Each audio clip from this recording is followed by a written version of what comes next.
Banorët e Krivogashtanit dhe vendbanimeve përreth për të dytën ditë me radh protestuan për shkak se rruga rajonale e vetme që lidh komunat Krushev, Krivogashtan dhe Prilep pritet të mbyllet për një periudhë të gjatë kohore, për shkak të rindërtimit të dy urave pranë fshatit Vërbjan.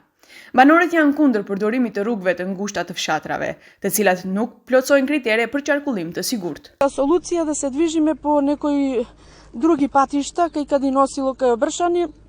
Ама тая солуција, значи, воопшто не одговара за таа фреквенција на возила. Ќе настани сообраќаен хаос.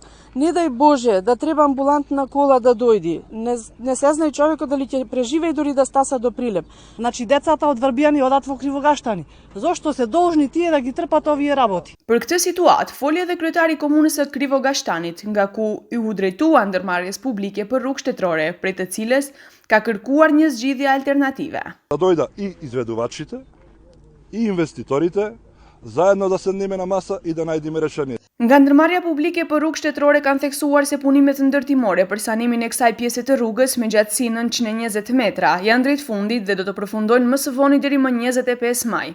Ata i lusin qytetarët për durim për shkak të realizimit cilësor të punimeve ndërtimore. Përndryshe, kjo pjesë e rrugës me gjatësi prej 900 metrash rreth urave është duke u rindërtuar për më shumë se një vit dhe trafiku është zhvilluar në kaos të papar, madje ka pasur edhe një viktim.